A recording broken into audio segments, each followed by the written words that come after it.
میٹھا میٹھا پیارا پیارا میرے محمد کا نام۔ بہترین صدقہ جاریہ حاصل کرنے کے لیے اس ویڈیو کو شیئر کرنا مت بھولیں۔ جزاک اللہ۔ سائل ہے افضل زیب، جس کا تعلق ہے ضلع بدین سے۔ اس کا سوال یہ ہے کہ کنڈوں کا رسم کیا ہے؟ جواب اس کا یہ ہے کہ دیکھیے،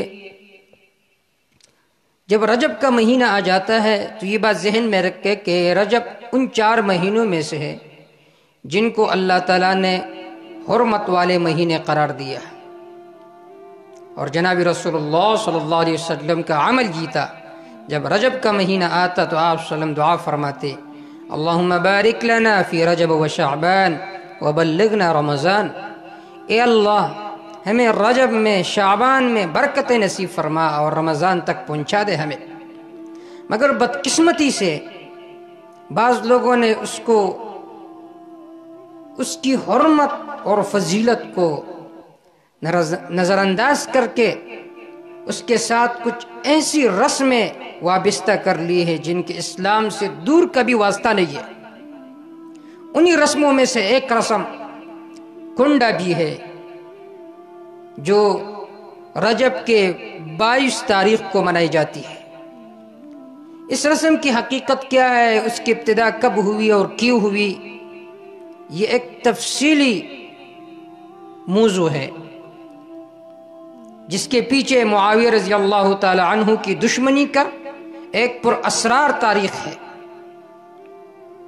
اس کے سمجھنے سے پہلے مختصراً میں آپ کے سامنے اس واقعے کا تاریخی پس منظر سامنے رکھنا چاہتا ہوں کہ اس کا تاریخی پس منظر کیا ہے۔ دیکھیے، حضور صلی اللہ علیہ وسلم نے اپنی زندگی میں ہی یہ خبر دی تھی امت کو کہ فتنے آئیں گے، التی تموج موج البحر، اس طرح فتنے آئیں گے جس طرح سیلاب میں، دریا میں لہریں ہوتی ہے، اس طرح فتنے آئیں گے تمہارے اوپر۔ جب آپ صلی اللہ علیہ وسلم وفات ہو گئے تو سب سے بڑا فتنہ وہ مدعیان نبوت کا تھا جنہوں نے نبوت کا دعویٰ کیا۔ اسی طرح مانعین زکوٰۃ کا فتنہ بھی اٹھ کھڑا ہوا۔ تیسری طرف منافقین نے بھی مخالفت شروع کی، چوتھے طرف یہود و نصارہ نے بھی صحابہ کرام رضوان اللہ تعالی علیہم اجمعین کی مخالفت شروع کی۔ تو چاروں طرف سے دین اسلام فتنوں میں گھرا ہوا تھا۔ اس دوران شیعہ فرقے کا رئیس اور موجد عبداللہ بن سبا یمن سے آ کر اس نے حب علی کے پردے میں بغض صحابہ کو بنیاد بنا کر اور لعن طعن شروع کیا صحابہ کرام پر۔ شیخین کا دور تھا مقدس، اس کا جو تدبیر تھا وہ ناکام ہوا، وہ واپس یمن کی طرف چلا گیا۔ اور آپ صلی اللہ علیہ وسلم نے یہ پیشنگوئی پہلے سے فرمائی تھی، سیأتی قوم لیسونہم۔ آپ صلی اللہ علیہ وسلم نے فرمایا ایسی قوم آئے گی جو صحابہ کرام رضوان اللہ تعالی علیہم اجمعین کی برائی بیان کرے گی، ویستنقصونہم، صحابہ کرام رضوان اللہ تعالی اجمعین میں نقص نکالے گی کہ عثمان رضی اللہ تعالی عنہ نے یہ کیا، علی رضی اللہ تعالی عنہ نے یہ کیا۔ آپ صلی اللہ علیہ وسلم نے فرمایا، فلا تجلسوہم ولا تشاربوہم ولا تواکلوہم ولا تناکحوہم، ان کے ساتھ کھانا پینا بھی نہ کھاؤ، ان کے ساتھ نکاح کے معاملات بھی نہ کرو۔ مظاہر حق میں علامہ قطب الدین دہلوی رحمہ اللہ نے اس روایت کو نقل کیا ہے۔ تو آپ صلی اللہ علیہ وسلم نے پہلے سے یہ خوشخبری دی تھی کہ ایسا فتنہ آئے گا۔ دارقطنی کی روایت ہے علی رضی اللہ تعالی عنہ سے کہ آپ صلی اللہ علیہ وسلم نے علی رضی اللہ تعالی عنہ سے فرمایا کہ آپ صلی اللہ علیہ وسلم نے فرمایا، سیأتی من بعد قوم یقال لهم الرفضہ، کہ میری بات ایسے قوم آئیں گے جنہیں رافضی کہا جائے گا، فَإِنْ أَدْرَكْتُهُمْ فَاقْتُلْهُمْ فَإِنَّهُمْ مُشْرِكُونَ، اگر تم نے انہیں پایا تو انہیں قتل کرو کیونکہ یہ مشرک ہے۔ فقال قلت یا رسول اللہ ما العلامۃ فیہم، حضرت علی رضی اللہ تعالیٰ عنہ فرماتے ہیں کہ میں نے سوال کیا آپ صلی اللہ علیہ وسلم سے کہ ان کی علامت کیا ہوگی؟ تو قال یفرطونک بما لیس فیک ویطعنونک علی السلف، فرمایا کہ آپ کو اتنا بڑا چڑھا کر مقام دیں گے جو مقام آپ کا مناسب نہیں ہوگا۔ علی رضی اللہ تعالیٰ عنہ کو انہوں نے الوہیت کا درجہ دیا اور سلف پر صحابہ کرام پر لعن طعن کریں گے۔ مظاہر حق میں علامہ قطب الدین دہلوی رحمہ اللہ نے بھی اس روایت کو نقل کیا ہے۔ تو یہ جو فتنہ تھا یہ عثمان رضی اللہ تعالی عنہ کے زمانے میں ظاہر ہوا۔ عبداللہ بن سبا نے مختلف اسلامی ممالک میں خطوط بھیجے کہ نعوذ باللہ عثمان رضی اللہ تعالی عنہ وہ ظلم کرتا ہے اور اپنوں کو عہدے دیتے ہیں، جو بڑے صحابہ کرام ہیں انہیں معزول کرتے ہیں، قرآن مجید کو انہوں نے جلایا، اسی طرح جب منا میں آتے ہیں تو پورا نماز پڑھتے ہیں، مختلف اشکالات کر کے لوگوں کو بدظن کیا، اور پھر جعلی خطوط لکھ کے، مثلا یہ خط حضرت طلحہ رضی اللہ تعالیٰ کی طرف سے نیچے ان کا دستخط ہوتا، یہ خط علی رضی اللہ تعالیٰ کی طرف سے نیچے ان کا دستخط ہوتا۔ لوگوں نے جب دیکھا کہ اتنے بڑے صحابہ کرام بھی عثمان رضی اللہ تعالیٰ کے خلاف ہے تو ہم کیوں ان کی مخالفت نہ کرے، تو ایک جم غفیر مدینہ میں آئے، اور اس وقت صحابہ کرام رضوان اللہ تعالی علیہم اجمعین کی اکثریت حج میں تھی۔ انہوں نے عثمان رضی اللہ تعالیٰ کا محاصرہ کیا 30 دن یا 40 دن، اور انہیں بے دردی سے شہید کیا۔ یہاں سے ان کا فتنہ کامیاب ہوا۔ جو عثمان رضی اللہ تعالیٰ عنہ کو ان باغیوں نے شہید کیا تو اس کے بعد بات آئی کہ قاتلین عثمان کو گرفتار کیا جائے۔ صحابہ کرام رضوان اللہ تعالی علیہم اجمعین میں سے حضرت عائشہ رضی اللہ تعالی عنہ، حضرت طلحہ رضی اللہ تعالی عنہ، زبیر بن العوام رضی اللہ تعالی عنہ، حضرت امیر معاویہ رضی اللہ تعالی عنہ، کثیر تعداد میں صحابہ کرام اس طرف تھے کہ قاتلین عثمان کا جو قصاص ہے یہ فوراً لی جائے اور انہیں گرفتار کیا جائے۔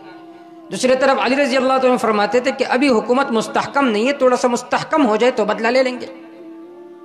خیر، یہ حضرت عائشہ رضی اللہ تعالی عنہ اور صحابہ کرام رضوان اجمعین علی رضی اللہ عنہ کے پاس مذاکرات کے لیے گئے۔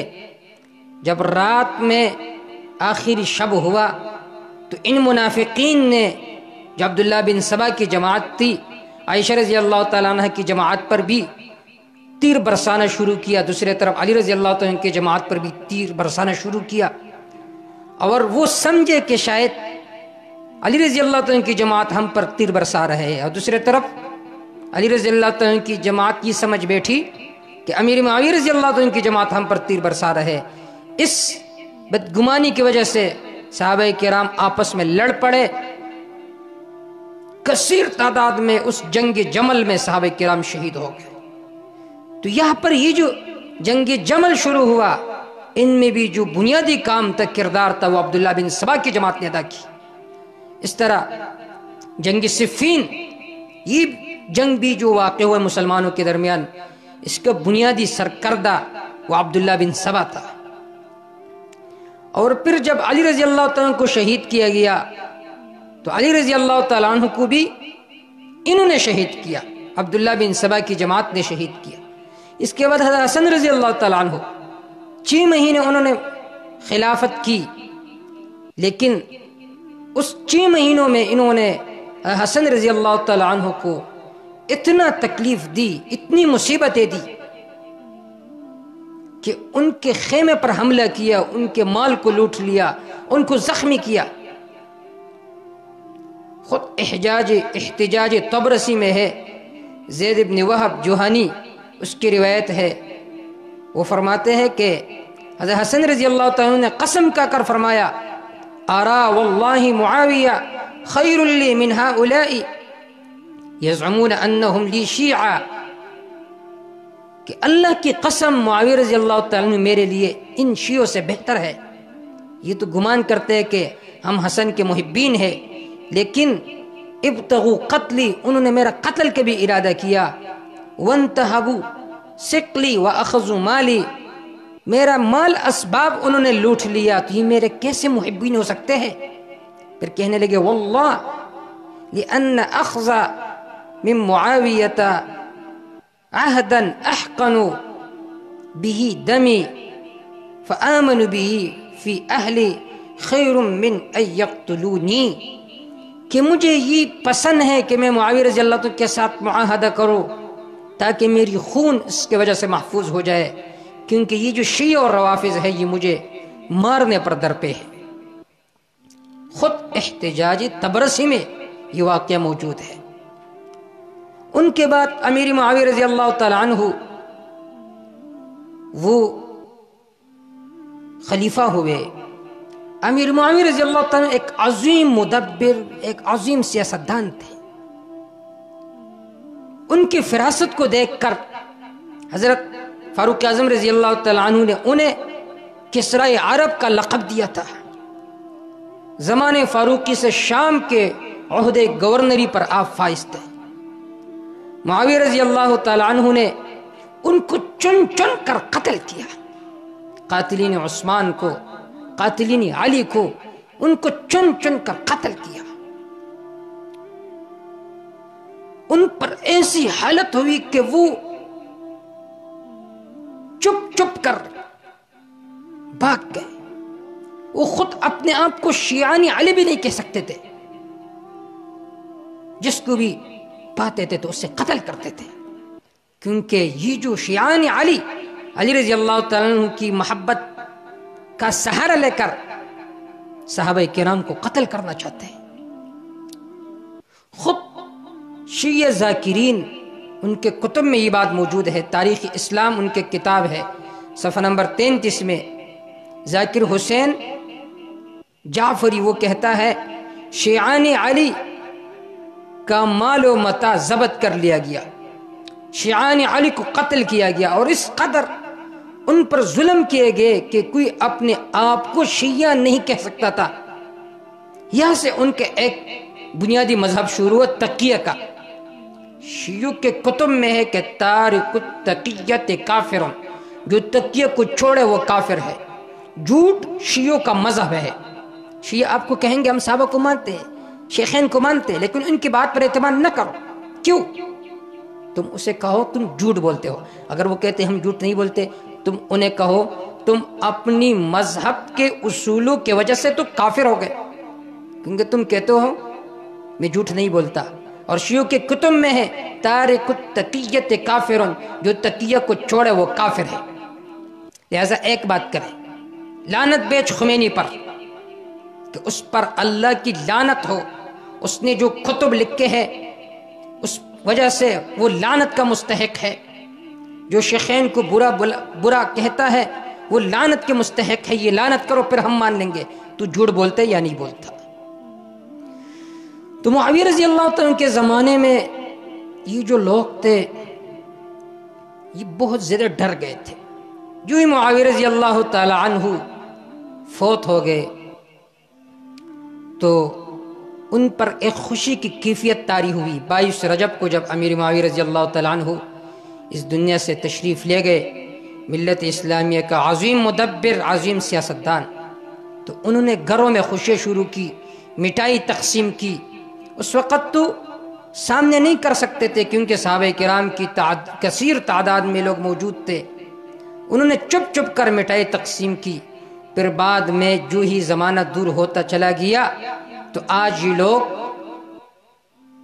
بظاہر یہ مٹھائی تقسیم کرتے ہیں اور کنڈوں کا رسم مناتے ہیں، اس کے در پردہ امیر معاویہ رضی اللہ تعالی عنہ کا بغض وہ چھپا ہوا ہے۔